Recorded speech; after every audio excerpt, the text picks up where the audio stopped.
이번 이재명 대통령의 미국 방문과 트럼프 전 대통령과의 만남은 많은 사람들의 주목을 끌었습니다.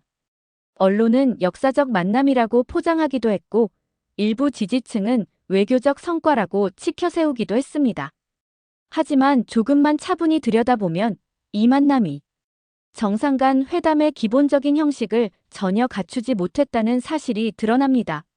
합의문도 없었고 공동 기자회견도 없었으며 어떤 협상 결과도 발표되지 않았습니다. 단순히 만났다는 사실만 남았을 뿐입니다.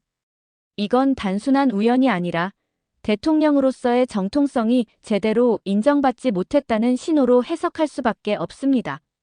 보통 국가의 정상이 해외 순방을 가면 의전과 절차가 뒤따릅니다. 최소한 상대국이 준비하는 환영식, 체류 기간 중 제공되는 영빈관 숙소, 마지막 날의 송별식 같은 것들이 외교적 예우로 마련됩니다. 또 정상 간 만남이 있었다면 그 결과를 알리기 위해 공동 기자회견을 열거나 합의문을 발표하는 것이 관례입니다. 하지만 이번 방미에서는 그 모든 것이 빠져 있었습니다. 환영식도 없었고 송별식도 없었으며 영빈관 숙소조차 제공되지 않았습니다. 대통령으로서의 공식 예우를 받지 못했다는 점은 이번 만남이 정상 간 회담으로 인정받지 못했다는 방증입니다. 문제의 핵심은 결국 이겁니다. 왜 아무것도 남지 않았는가?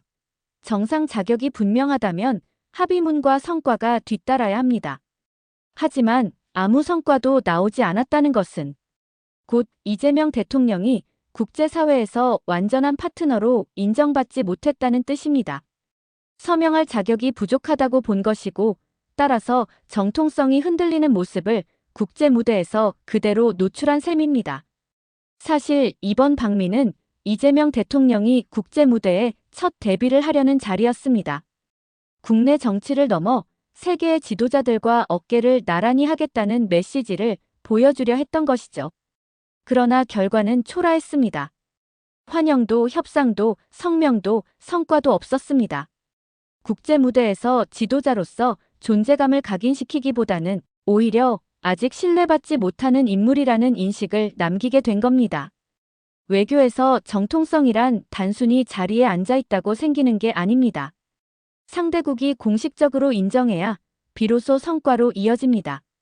이번처럼 의전도 배제되고 합의문도 없는 상황은 그만큼 국제사회가 이재명 대통령을 대등한 협상 파트너로 보지 않았다는 의미입니다.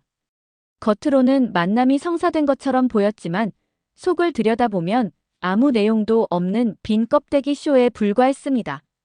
국제 무대는 냉정합니다. 지도자의 정통성이 흔들리거나 파트너로서 신뢰받지 못하면 철저히 외면당합니다. 이번 방미에서 보여준 빈자리들 환영식의 부재, 송별식의 부재, 영빈관 숙소 미제공, 협상 결과의 부재. 이 네 가지는 단순히 빠진 절차가 아니라 국제사회가 던진 분명한 메시지입니다. 아직은 당신을 국가의 대표로 인정하기 어렵다. 결국 이재명 대통령이 의도했던 국제무대 데뷔는 물거품이 되고 말았습니다. 혁명과 숙청이 일어나는 나라라는 대한민국의 지도자로서 존재감을 강화하기는커녕 정통성 논란만 더 부각된 결과를 낳은 겁니다. 앞으로 이재명 대통령에게 필요한 건 보여주기식 이벤트가 아니라 국제사회가 인정할 수 있는 확실한 정통성과 신뢰를 쌓는 일입니다. 그렇지 않으면 어떤 만남도 이번처럼 공허하게 끝날 수밖에 없습니다. ABC 헤드라인은 구독자 여러분과 항상 함께합니다.